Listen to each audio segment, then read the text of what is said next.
장관님, 2023년에 선관위에서 부정채용 비리 사건이 상당히 시끄러웠었는데 혹시 알고 계십니까? 제가 구체적인 내용은 모르겠습니다만 평가표 삭제가 됐고 기준이 변경됐고 내부 채용 규정도 무시하고 선관위에서 채용을 해서 아주 난리가 났거든요. 가장 최근에도 선관위에서 이 채용 비리 관련해서 이야기들이 많이 나왔어요. 알고 계시죠? 수사 중에 있는 것으로 알고 네, 검찰 수사를 하고 있습니다. 그러면 국가기관들의 이런 채용 비리에 대해서 어떻게 생각하십니까? 정확하게 이루어져야 된다고 생각합니다. 당연한 말씀이시죠. 그런데 지금 외교부 사건에 대한 이 내용, 선관위 사건과 다를 게 뭐가 있는지 의문입니다. 이건 누가 보더라도 권력형 채용 비위가 의심되는 사건입니다. 국민 앞에서 수사 의지를 좀 명확하게 밝혀주십시오. 벌써 많이 외교부 장관께서 말씀하셨지만 공수처에서 이미 수사 중에 있고 외교부에서 잘못이 있으면 밝혀달라는 취지로 감사원에 고인감사 청구를 해두고 있는 그런 상황이라서 그 내용에 따라서 저희들이 직접 감찰을 하든 수사를 하든 진행될 것이라고 생각합니다. 다른 주제로 질문 한번 드려보겠습니다. 계엄 다음 날인 12월 4일부터 지난 2월 말까지 공공기관의 인사공모만 53건, 53건 있었다고 해요. 알박기 인사 이야기가 많이 나오고 있습니다. 근데 알박기 인사에 가장 우려되는 조직이 어디냐 하면 검찰 조직입니다. 검찰 조직이 6월이면 이제 새로운 정부가 구성되는데 그 전에 검찰에 대한 인사에 대해서 지휘하실 생각 있으십니까?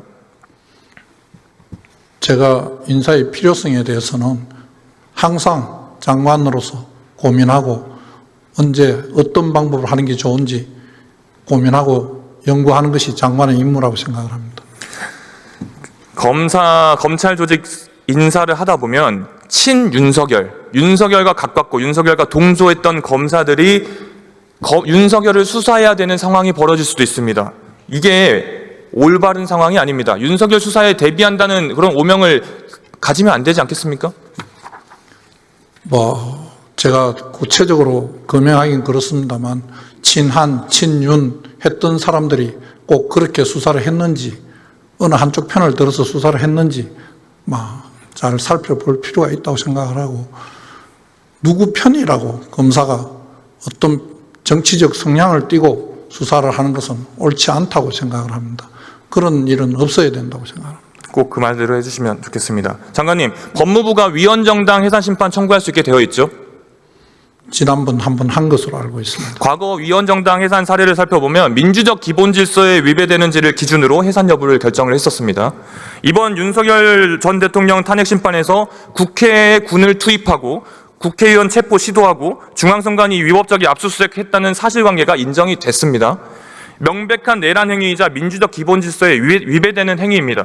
그런데 아직 이런 내란 수괴가 1호 당원인 그런 정당이 있습니다. 바로 국민의힘입니다. 국민의힘은 내란을 동조하고 조장했습니다. 자신들의 당대표조차 체포된 그런 상황이었고 국회에 군인들이 유리창을 깨고 침입했는데도 내란 특검 조직적 부결, 헌법재판관 임명 방해, 이런 위헌적 비상계엄의 정당성을 옹호한 정당입니다. 장관님, 명백하게 민주적 기본 질서를 위배하고 있는 거 아니겠습니까? 내란죄로 단정하시는 부분은 아직은 재판 계속 중에 있어서 무죄 추정의 원칙과 반하는 것으로 생각합니다. 재판 결과를 지켜봐야 될 것으로. 그리고 그 말씀인 내란죄로 인정이 되면 위헌정당 해산 신청을 할 수 있다라는 말씀으로 제가 받아들여도 되겠습니까? 여러 가지로 그 한 가지만으로 판단할 게 많이 따져보고 지난번 위헌정당 심판 청구 때도 많은 연구와 준비를 한 것으로 알고 있습니다. 법무부에서 명확하게 입장을 밝히시고 더 적극적으로 움직여야 국민들의 삶이 더 안정될 것 같습니다. 들어가셔도 좋습니다. 행정안전부 차관 나오십시오.